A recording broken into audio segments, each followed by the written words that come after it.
This is the BYD Sealion 6. It's the all-wheel drive version, and it's the first time I've had a chance to do a review of it, and so I'm going to tell you all about it in this video. And if you haven't already, please ring the bell to keep up to date with all of my content. Much more BYD stuff coming soon, but this, I have to say, is one of the most impressive plug-in hybrid vehicles I've ever driven. I'll tell you why in this review. Let's get to it, shall we?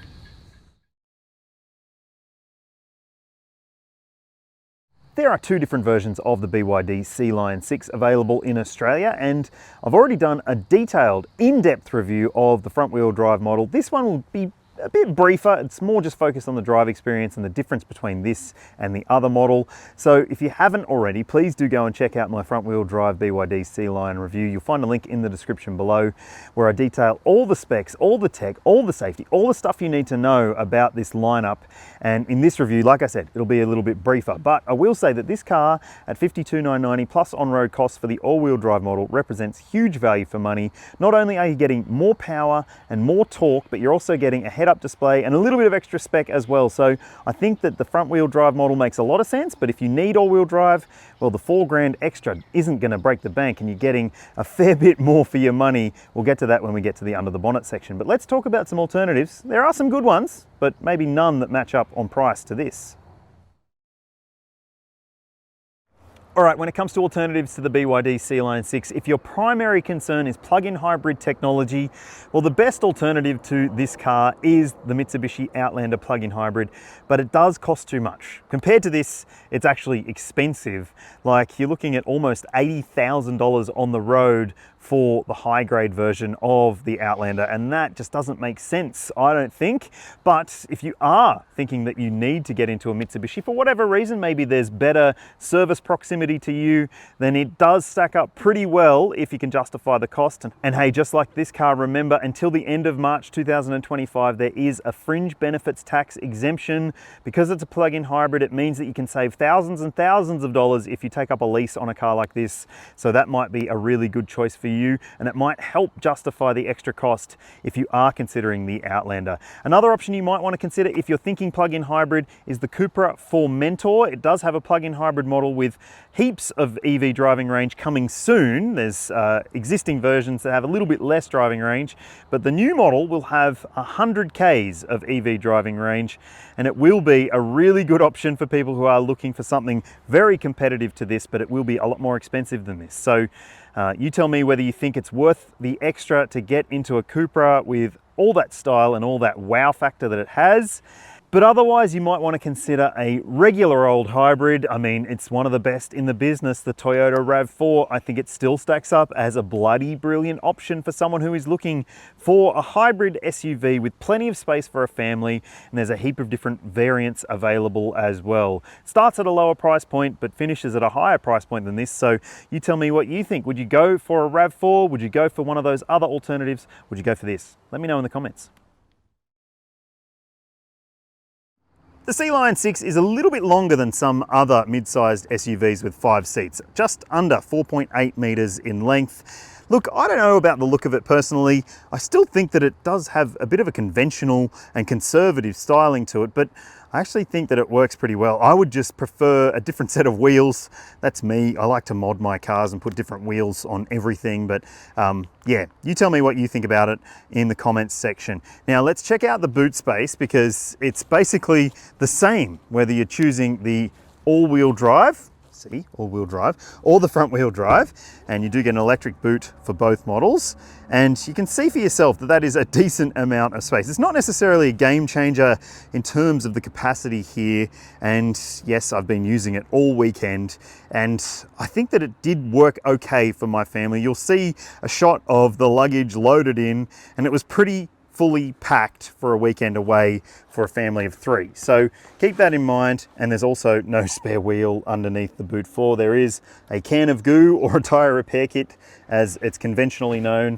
And yes, you do get a charging cable bag in the back and a little storage section there for it. There's no frunk, obviously, and there's also no shopping bag hooks. I guess this sort of cargo cover is a handy addition, but it is falling a little bit short in terms of the practicality elements in the boot.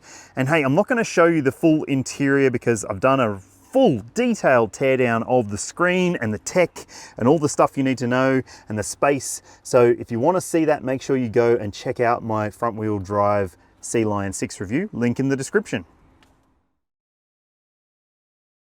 The EV capability of this car is exceptional. Now, both versions of the Sealion 6 use an 18.3 kilowatt hour LFP blade battery, and the front wheel drive model has 92 Ks of claimed EV driving range. This one has 81, so a little bit less, but not that big of a difference. Now, if you're wondering where your charge port is, it's at the back here. Let's have a look. You've got AC charging at a maximum rate of 7 kilowatts. You'll see how long that means it should take to recharge this car on your screen now. And yeah, like not many plug-in hybrids have this, but it's got DC charging capability as well at up to 18 kilowatts. You'll see how long it should take from a faster charger if you are on the road and you want to top up and drive EV for a little bit more. Now, I think that it is a pretty decent option in terms of the EV driving range. In fact, it's one of the best you can get, but you might want to keep in mind that it also comes with charging cables, and it also has vehicle to load at a maximum rate of 10 amps as well. Pretty impressive. BYD calls its plug-in hybrid models DMI for dual mode intelligent. I have to say, it is a pretty intelligent powertrain. There's a 1.5 litre petrol engine with an electric motor and a single speed transmission for the front wheel drive model, and you'll see the outputs for it on your screen now. Pretty decent, but not necessarily game changing considering it is a pretty heavy car at 1940 kilos. 0 to 100 in 8.5 seconds. So still quicker than a lot of those 2.5 litre petrol non-turbo SUVs in this segment that you might otherwise consider.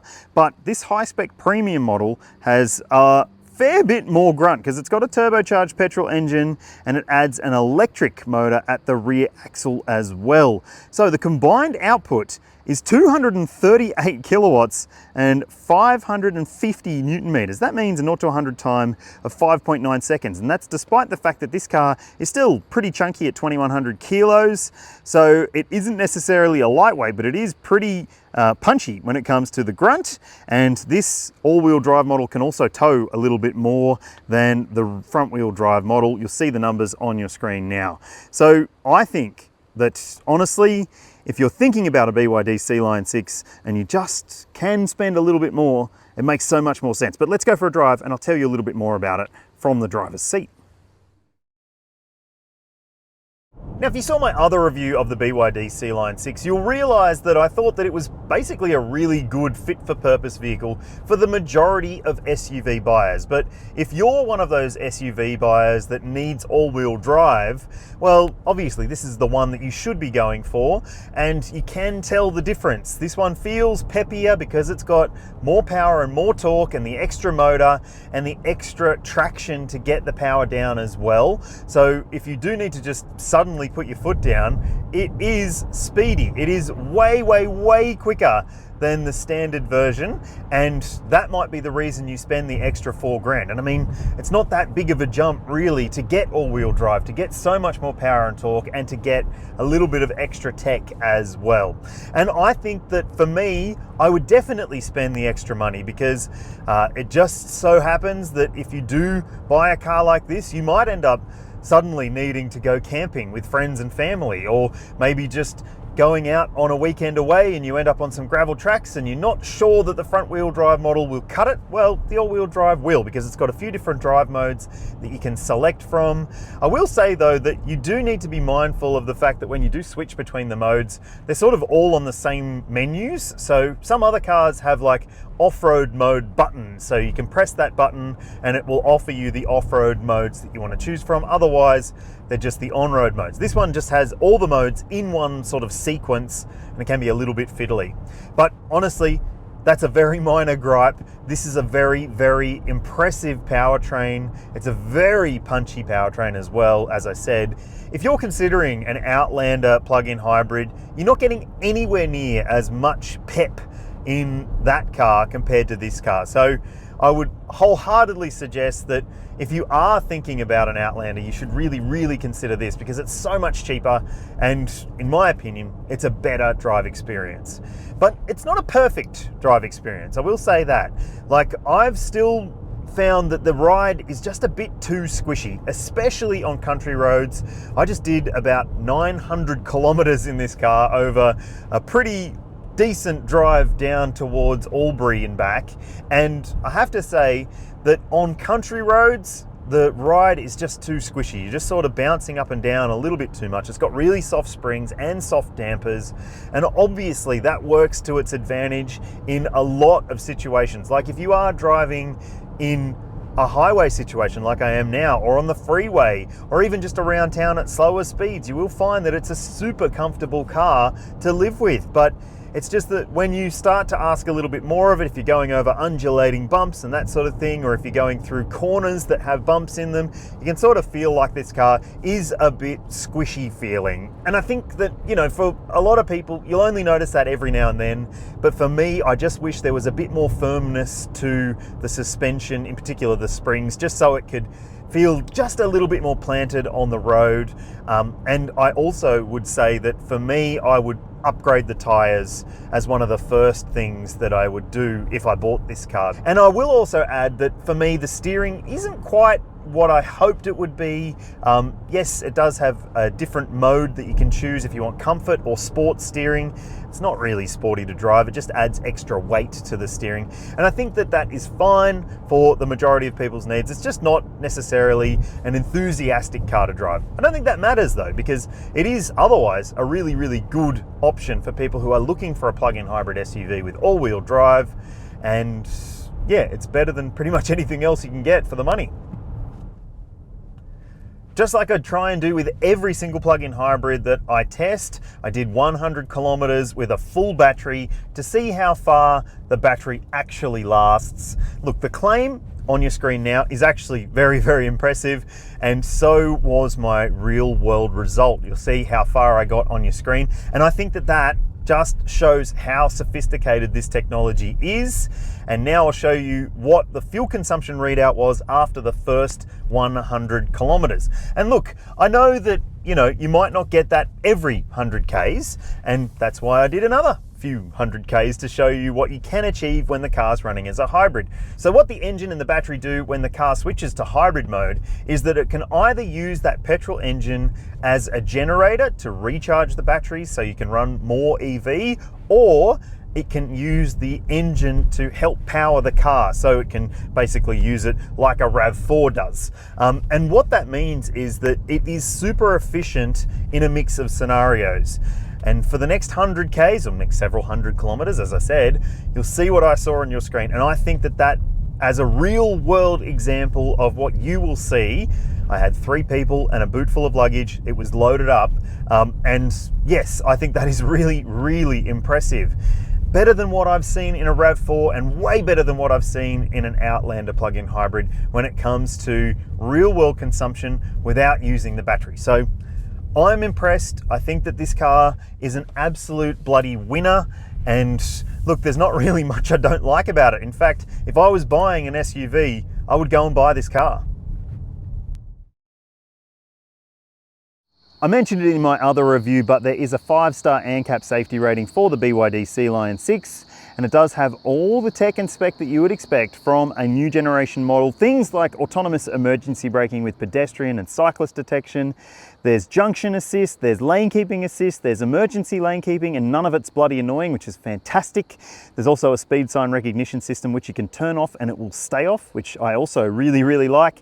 Blind spot monitoring, rear cross traffic alert, parking sensors, and a fantastic, like all-time fantastic surround view camera system with multi-modes and plenty of views, so you will be able to park with assuredness. I think that this is really well considered when it comes to the safety stuff, and it's also got 7 airbags, dual front, front center, front side, and full length curtain as well. In Australia, BYD offers a 6-year 150,000 K warranty. You need to read the terms and conditions of the warranty document though, because there are some exclusions that might surprise you. And there's also an 8-year 160,000 K warranty for the battery pack, which is on par with most other EV style vehicles. Now there's cap price servicing for 10 years and 200,000 Ks, which is exceptionally long. And it also has pretty long service intervals, which you'll see on your screen now. If you choose the all-wheel drive model, it does does cost a little bit more based on the cap price servicing plan per year to maintain. You'll see the pricing on your screen. But hey, you might also want to do a bit of reading on BYD owners forums and in the comments section on YouTube to find out what the ownership experience has been like for some BYD customers, because it hasn't been ideal. Let's say that. But yeah, make sure you do your research, make sure there's a dealership close to you and a service location close to you where you can actually figure out what's right for you. The BYD Sealion 6 is one of the most impressive new cars I've driven, and I'll tell you what, the value on offer is brilliant. The fact that you can get so much EV driving range, there's so much standard tech and spec, and it is a pretty nice car to drive, maybe not perfect, but still very impressive. I reckon that this car could be the right car for a lot of people who aren't quite sure what to buy. And in that instance, if that's you, let me know what you think in the comments section below. I'd love to hear from you. If you haven't already, please ring the bell to keep up to date with all of my content. I'll see you in the next one.